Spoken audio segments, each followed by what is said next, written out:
नमस्कार, आप देख रहे हैं headline36.com और मैं हूं आपके साथ शिव शंकर सार।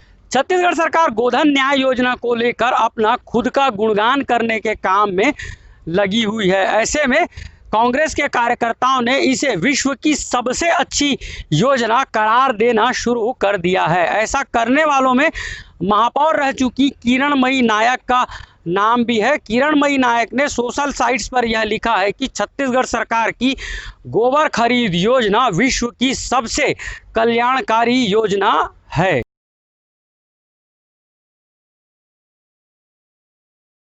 प्रख्यात न्यूज एंकर अंजना ओम कश्यप और छत्तीसगढ़ कांग्रेस की आईटी सेल ने जमकर रोचक लड़ाई लड़ी है। छत्तीसगढ़ कांग्रेस की इस रोचक लड़ाई में जवाब में हमें कुछ भी गलत नजर नहीं आया। यदि हम छत्तीसगढ़ के आईटी सेल के साथ खड़े हैं तो इस बारे में भारतीय जनता पार्टी के भक्त हमें निगेटिव कह सकते हैं और लिख सकते हैं। दरअसल हम देश के उस शीर्ष पद पर नहीं बैठे हैं जो एक आदमी पर दो रासुका सिर्फ इसलिए लगा देता है ताकि उसे जेल से बाहर निकलने का मौका ही नहीं मिल सके। तो दूसरी ओर एक गर्भवती महिला जिसने कभी सड़क को भी ब्लॉक नहीं किया हो, जिस पर रास्ता रोकने का आरोप नहीं लगा हो, उस पर यूएपीए लगा देने का कमाल भी हमसे नहीं होगा। छत्तीसगढ़ सरकार ने जैसे ही गोबर खरीद योजना के बारे में कहा तो हमने अपने वीडियो सेगमेंट पर इस पर एक स्टोरी की। इसके बाद जब पूर्व मंत्री अजय चंद्राकर ने गोधन न्याय योजना की आलोचना की तब हमने एक दूसरा वीडियो सेगमेंट रेडी किया पूर्व मंत्री अजय चंद्राकर और सीएम भूपेश बघेल के राजनीतिक सलाहकार विनोद वर्मा के ट्वीट वॉर को लेकर भी। इसके बाद हमने छत्तीसगढ़ सरकार के गोधन न्याय योजना की आलोचना करना भी शुरू किया। जिस समय हम छत्तीसगढ़ सरकार की गोधन न्याय योजना की आलोचना कर रहे थे उस दौरान ही भारतीय जनता पार्टी में रहे देवेंद्र गुप्ता ने फेसबुक में लिखा कि मोदी सरकार इस योजना के बारे में 2 साल से काम कर रहा है। यदि चीफ मिनिस्टर भूपेश बघेल ने नाम बदलकर गोधन योजना पर काम करना शुरू किया है। इस बारे में देवेंद्र गुप्ता ने छत्तीसगढ़ का आभार माना है कि यदि नकल के साथ ही यदि छत्तीसगढ़ के आम लोगों का, नागरिकों का कोई भला हो रहा है तो इसमें उनको कोई आपत्ति नहीं है। यह लिखा देवेंद्र गुप्ता ने अपने फेसबुक वॉल पर। भाजपा आईटी सेल में रहे देवेंद्र गुप्ता के बाद भारतीय जनता पार्टी के दिग्गज नेता रहे वीरेंद्र पांडे ने भी गोधन न्याय योजना को लेकर छत्तीसगढ़ सरकार से बहुत से सवाल पूछे हैं 2 किस्तों में। उन्होंने छत्तीसगढ़ सरकार से यह पूछा है कि छत्तीसगढ़ सरकार इस योजना के जरिए गीला और सूखा गोबर अलग अलग खरीदेगी या एक साथ खरीदेगी।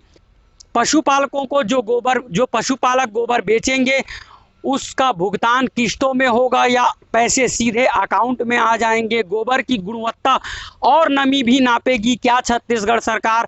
इस तरह के सवालात किए हैं भारतीय जनता पार्टी में दिग्गज नेता रहे वीरेंद्र पांडे ने। वीरेंद्र पांडे साहब की तरह ही आम आदमी पार्टी ने भी छत्तीसगढ़ सरकार से सवाल पूछे हैं गोधन न्याय योजना के बारे में। लेकिन इन दिनों किसी भी सरकारों को जवाब देने का समय बिल्कुल भी नहीं होता है। ऐसे में गोधन न्याय योजना पर हमने 2 लोगों का इंटरव्यू किया है टेलीफोन पर ही, मोबाइल फोन पर ही। सबसे पहले हमने बात की प्रख्यात कृषि वैज्ञानिक डॉक्टर संकेत ठाकुर साहब से और डॉक्टर संकेत ठाकुर से बात करने के बाद हमने कांग्रेस के फायर ब्रांड प्रवक्ता विकास तिवारी से भी गोधन न्याय योजना पर बात की है। तो आइए देखिए और सुनिए दोनों ही दिग्गज क्या कह रहे हैं गोधन न्याय योजना पर।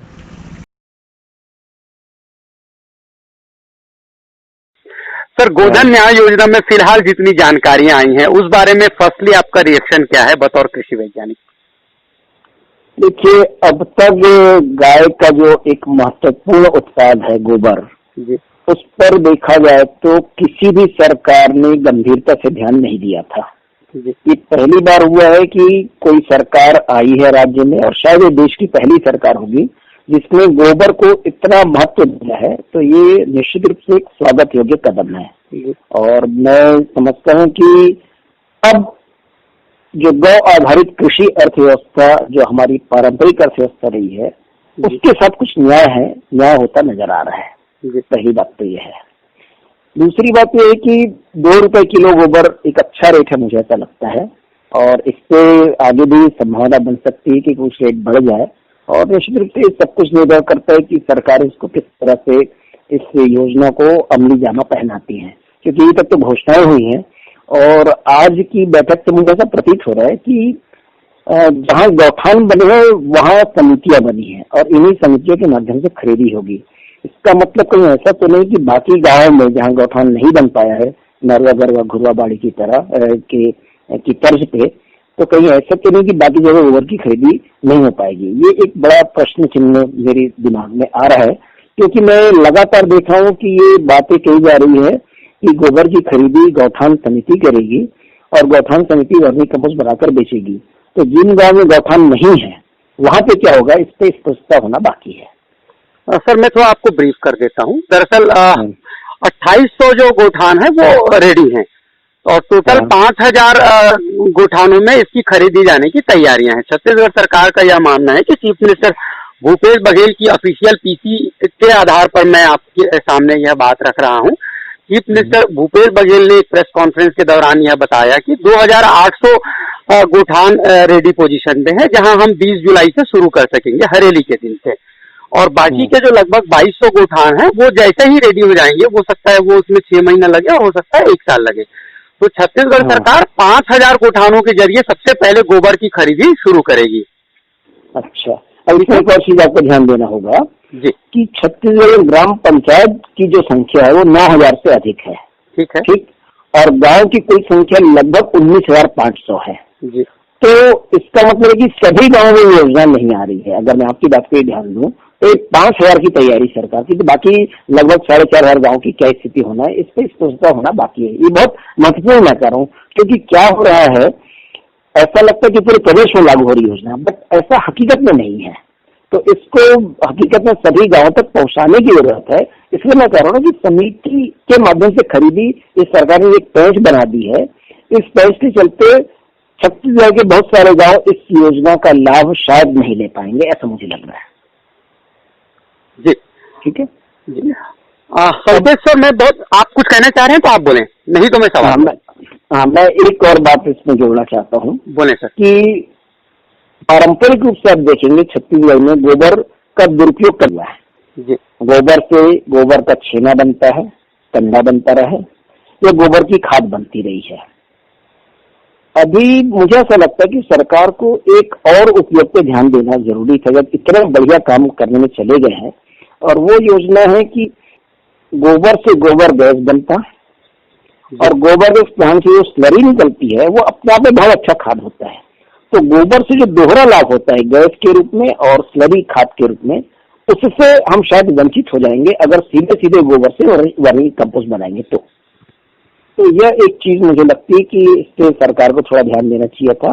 दूसरा एक और तथ्य मैं आपसे अवगत कराना चाहूंगा आपको कि अभी जैविक कृषि में जीवामृत का बहुत बोलबाला है, काफी उपयोग होता है इसका, और जीवामृत का जो मुख्य कंटेंट है उसमें गोबर है। तो अगर सरकार गोबर से जीवामृत बनाने की पर भी कुछ काम करती तो शायद अच्छा होता। ये सीधे वर्मी कंपोस्ट बनाना आप जानते हैं काफी समय लेने वाली प्रक्रिया नंबर 1, और इसमें सावधानी बरतना बहुत जरूरी रहता है। अगर थोड़ी भी लापरवाही हुई तो जो केंचुए होते भाग जाते हैं। ऐसा मैंने कई जगह देखा है, जहां जहां वर्मी कंपोस्ट का काम लोगों ने शुरू किया वहां कुछ समय के बाद सारे केंचुए गायब भी हो गए। तो ये बहुत केयर मांगता है, यानी इस पर सावधानी और विशेष देखरेख की जरूरत पड़ेगी, उस पर ध्यान देने की जरूरत रहेगी। संकेत सर, हम आपको एक और ब्रीफिंग देना चाहते हैं इस बारे में। चीफ मिनिस्टर भूपेश बघेल जब प्रेस कॉन्फ्रेंस कर रहे थे तब उन्होंने अपने वक्तव्य में या सवालों के दौरान उन्होंने यह भी बताया कि गोबर खरीद की फैसले से पशुपालक जो किसान हैं, आम लोग हैं छत्तीसगढ़ के, उनमें संपन्नता आएगी। मैं बहुत पॉजिटिव पर्सन और पत्रकार हूं। मुझे जब ये लगता है कि छत्तीसगढ़ में वनोपज और धान का कटोरा कहा जाने वाला छत्तीसगढ़ के किसान जब धान बेचकर कभी संपन्न नहीं हो पाए इतने सालों में, ऐसी स्थिति में गोबर बेचकर संपन्न हो जाएंगे किसान। इस बारे में आपकी आलोचना चाहते हैं सरकार के फैसले पर। और बयान पर। देखिए, गोबर से संपन्नता एक लंबा कार्यक्रम है, खाली गोबर बेचने से नहीं होना है। गौ आधारित कृषि ये हमारी प्राचीन कृषि संस्कृति का मुख्य आधार रही है। और जब हम गौ आधारित खेती की बात करते हैं तो उसमें पंचगव्य का विशेष महत्व है। उसमें गोबर है, उसमें गौमूत्र है, उसमें दूध है, उसमें गौ घी है। तो इन सब का उपयोग, जैसे मठा है, इन पांचों के इस्तेमाल से पंचगव्य बनता रहा है। मुझे ऐसा लगता है कि इस योजना यानी बेहतर होता, मुझे बस ये लगता है कि गोबर खरीद कर संपन्नता आ जाए, इसकी बजाय सारे पंचगव्य को लेकर काम अगर किया जाता तो संपन्नता शायद नजदीक होती, ऐसा मुझे लगता है। आपकी बातों से सहमत हुए भी हमें भी ऐसा लगता है कि सरकार को लगभग 1.5 साल हो गए। सरकार ने सबसे पहले अपना यह कंसेप्ट बता दिया था कि यह सरकार नरवा गरवा घुरवा बारी के कंसेप्ट पर काम करेगी। इस कॉन्सेप्ट के पता होने के बाद जब 1.5 साल बाद वो गोबर खरीदने का फैसला करते हैं, पहले वो 1.5 रुपए तय होता है, फिर 2 रुपया होता है, आपको लगता है कि छत्तीसगढ़ सरकार इस योजना में सफल हो पाएगी और लाभप्रद होगा सरकार और आम लोगों के लिए यह योजना? देखिए, योजना की सफलता इस बात पे निर्भर करती है कि इसका क्रियान्वयन किस तरह से होना है। और जब क्रियान्वयन की बात आती है तो सरकार ने बहुत सफाई से, मैं कहूँगा कि क्रियान्वयन की जिम्मेदारी गांव की समिति पे डाल दी है। जैसे एक लाइन बड़ी चल रही है कि सरकार गोबर खरीदेगी, लेकिन अब अगली लाइन क्या आ गई है, गोबर गौठान समिति खरीदेगी। और गौठान समिति सरकारी व्यवस्था नहीं है ना, इसका कुछ जरा समझना पड़ेगा। तो मुझे कोई आश्चर्य नहीं होगा अगर 5 साल बाद योजना असफल अगर साबित हुई तो गाँव वालों पर ठीकरा फोड़ दिया जाए कि वो तो समिति का संचालन ठीक से नहीं हुआ, तो हम क्या कर सकते हैं, हमने तो अपने से सारी व्यवस्था की थी। ये अक्सर सरकारी इस तरह का एक अपना बचाव का रास्ता निकाल के रखती है। तो यह एक थोड़ा सा संवेदनशील मामला भी मुझे नजर आता है, जिसमें कि सरकार जिम्मेदारी पूर्वक हर गांव में गोबर खरीदने का जो उन्होंने वादा किया उसको पूरा करे। आपको याद होगा धान खरीदी को लेकर इससे बहुत सारी बातें हुई थी कि एक दाना खरीदा जाएगा, और जब खरीदी की बारी आई तो सरकार ने तरह तरह के पैतरे अपनाकर किसानों का एक दाना धान नहीं खरीदा। ये सच्चाई है, आप भी जानते हैं, इससे वाकिफ है। तो मुझे बस यही लगता है कि कहीं यह सरकारी इतनी अच्छी लोक लुभावन योजना बन के न रह जाए, बल्कि ये सफल योजना बने, इसके लिए सरकार को खुद सामने आना चाहिए और बोलना चाहिए पंचायत के माध्यम से खरीदी होती। जब पंचायत वो व्यवस्था है उसके तहत खरीदी होती तो कुछ बात बनती है। मेरे 2 सवाल हैं आपके लिए। पहला एक और कि वीरेंद्र पांडे जी ने कुछ सवाल पूछे हैं छत्तीसगढ़ सरकार से कि गीला और सूखा गोबर अलग अलग खरीदा जाएगा, नमी को मापने का तरीका क्या होगा, यदि गोबर में मिलावट होगा तो उससे कैसे निपटेगी सरकार, भुगतान किस्तों में होगा कि नगद भुगतान होगा, किस तरह से होगा, ऐसे इस तरह के उनने सवाल किए हैं। तो इस बारे में आपका क्या कहना है, यह सवाल कितना जायज लगता है आपको? नहीं, वीरेंद्र पांडे जी के सवाल बिल्कुल जायज है। मैं मानता हूँ कि अभी इसमें सरकार की नीति स्पष्ट नहीं हुई है। सरकार ने खरीदी नीति पे अच्छे से बात की और उसमें गोबर के उपयोग की बात की है। मेरा भी एक प्रश्न इसमें उठता है कि गोबर से वर्मी कंपोस्ट बनाने की आपको बताना चाहूंगा, एक अच्छा खासा खर्चा आता है, वह सस्ती तकनीक नहीं है। 1 टन गोबर से अगर 1 टन वर्मी कंपोस्ट बनाना है तो लगभग 25,000 रुपए का वर्क शेड बनाना पड़ता है, क्योंकि जो पृथ्वी रहते हैं छाया में रहते हैं, उनके लिए विशेष टंकी का निर्माण किया जाता है। अब विशेष टंकी का निर्माण करने के लिए क्या सरकार ने इसका बजट में प्रावधान रखा है? ये बहुत बड़ा प्रश्न है, क्योंकि जब हम वर्मी कंपोस्ट बनाने की बात कर रहे हैं तो वर्मी कंपोस्ट के लिए केचुआ चाहिए, वर्मी कंपोस्ट के लिए टांका चाहिए, वर्मी कंपोस्ट के लिए पानी चाहिए, वर्मी कंपोस्ट के लिए बराबर छाया चाहिए। तो ये जो सारी व्यवस्था है, आपको बता दो बहुत सारे हमारे साथी जो स्व सहायता समूह के माध्यम से या निजी स्तर पे वर्मी कंपोस्ट बनाते हैं, उनका अच्छा खासा इन्वेस्टमेंट उसमें लगा हुआ है। तो क्या सरकार इस इन्वेस्टमेंट पे, सरकार इस खर्चे पे अपना कोई रोक स्पष्ट किए मुझे दिखाई नहीं देता। तो एक बड़ा प्रश्न निकल के आता है कि सरकार ने गोबर से वर्मी कंपोस्ट बनाने की योजना के लिए कितना बजट का प्रावधान रखा है, या कितना बजट अनुमान किया और इसकी व्यवस्था कहाँ से कर रहे हैं, इससे सरकार अभी तक चुप है। धान का कटोरा छत्तीसगढ़ के बारे में आप बहुत कुछ जानते हैं, मैं थोड़ा बहुत जानता हूं। मैं अपनी थोड़ी बहुत जानकारी के हिसाब से मेरा एक सवाल है कि धान की स्टॉकिंग, खरीद और भुगतान की समस्या ही आज तक छत्तीसगढ़ में राज्य बनने के 20 सालों बाद ही फुल प्रूफ नहीं हो पाया है। आप देख ही रहे हैं कि राजीव गांधी बोनस जो छत्तीसगढ़ सरकार देने वाली है वो 4 किस्तों में देना उसके लिए संभव हो पा रहा है। धान हर बारिश में भीगता है, यह हम और आप सालों से देखते रहे हैं। ऐसी स्थिति में जब धान के सारे सिस्टम को हम बेहतर तरीके से नहीं कर पाए हैं, इस बीच गोबर खरीद लेने का फैसला आपको नहीं लगता है कि छत्तीसगढ़ सरकार खुद अपनी इज्जत पर गोबर लेपने की तैयारी कर रही है? नहीं, ये बात एकदम वाजिब है, आपकी बात एकदम सच है कि इसके लिए व्यवस्थागत क्या ढांचा बना है। अब खरीदी त्योहार 20 जुलाई को है, यानी मुश्किल से 1 सप्ताह का ही समय नहीं बचा है, लेकिन क्या कहीं पे वर्मी कंपोस्ट बनाने की कोई व्यवस्था हुई है? क्या गोबर के भंडारण की कोई व्यवस्था हुई है? यानी ये ऐसे प्रश्न हैं जिससे सरकार की नीति समझ में नहीं आ रही है। तो ये लोक लुभावन योजना बन के न रह जाए, इसका खतरा बड़ा दिखाई दे रहा है।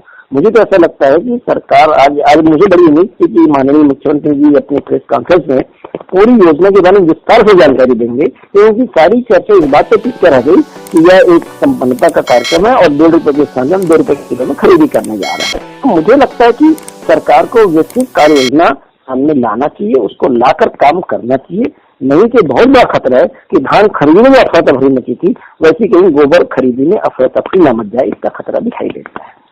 डॉक्टर आपका कंप्लीट हो गया सर कि आप चाहें तो कंटिन्यू रखें? ठीक है, हो गया, पूरा हो गया। संकेत सर, आप बात कर रहे थे headline36.com से, आपने हमारे सवालों के जवाब दिए, छत्तीसगढ़ सरकार की स्वस्थ आलोचना आपने की हमारे सवालों के जवाब देते हुए, आपका बहुत बहुत धन्यवाद।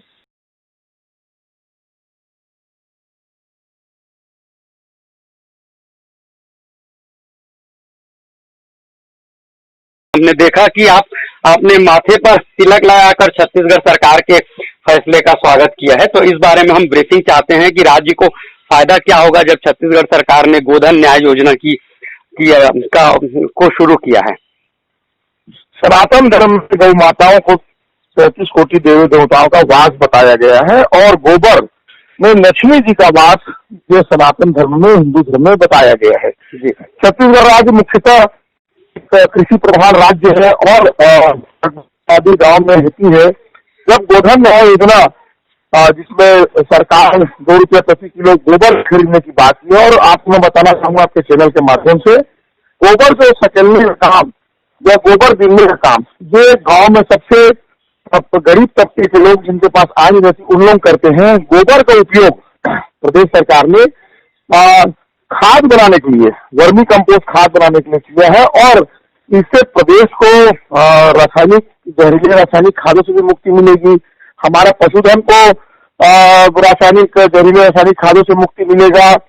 आपको और हमको भी जहरीले रासायनिक खादों के उपयोग से, निरंतर उपयोग करने से कहीं न कहीं बीमारियां लगातार होती, कैंसर जैसी भी बीमारी इसमें होती है। तो इन तमाम मुद्दों को लेकर के गोधन न्याय योजना और पूरे विश्व में प्रदेश सरकार, मुख्यमंत्री भूपेश बघेल पहले मुखिया है जो गोबर 2 रुपये किलो में खरीदने की बात की, और निश्चित तौर पे आने वाले समय में एक ऑर्गेनिक स्टेट पूरे विश्व में अगर कोई रहेगा तो छत्तीसगढ़ राज्य रहेगा।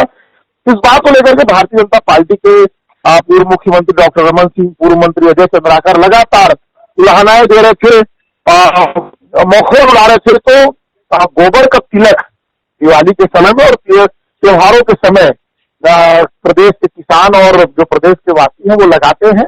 मैंने भी लगाया और आगे भी मैं लगाऊंगा, और गोधन न्याय योजना निश्चित तौर पे आर्थिक उन्नति की रीढ़ की हड्डी साबित होगी।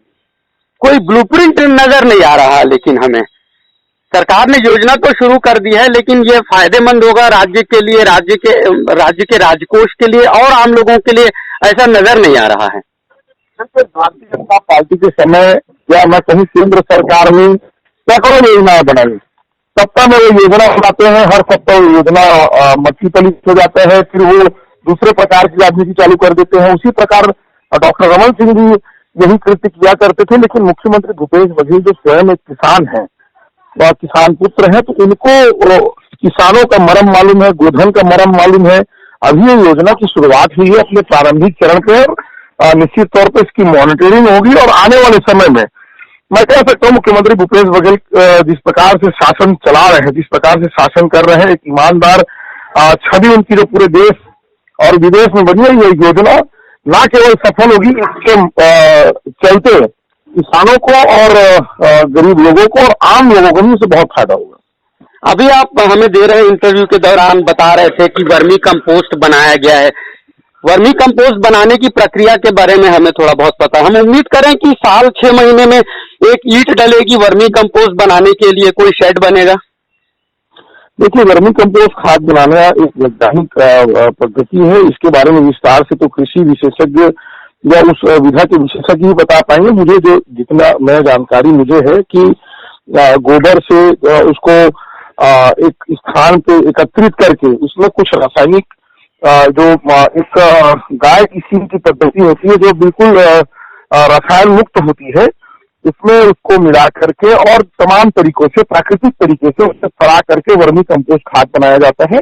और ये प्रक्रिया 2-4-6 महीने मैं कह सकता हूँ कि 2 क्वार्टर में, जैसे मार्केटिंग की बात करते हैं 3-3 महीने का 2 क्वार्टर या अगले फसल तक इसका बहुत फायदा होगा। जैसे हम ऑर्गेनिक इंडिया एक जो कंपनी है जो अपने ऑर्गेनिक उत्पादों के लिए बहुत प्रसिद्ध है, वो वर्मी कंपोस्ट खाद बना करके बेचती है, वो बहुत महंगा होता है। तो इन तमाम चीजों का फायदा प्रदेश के लोगों को और हमको सबको होगा। विकास जी, आप बात कर रहे थे headline36.com से, आपने सवालों के जवाब दिए, समय दिया, आपका बहुत बहुत धन्यवाद। धन्यवाद।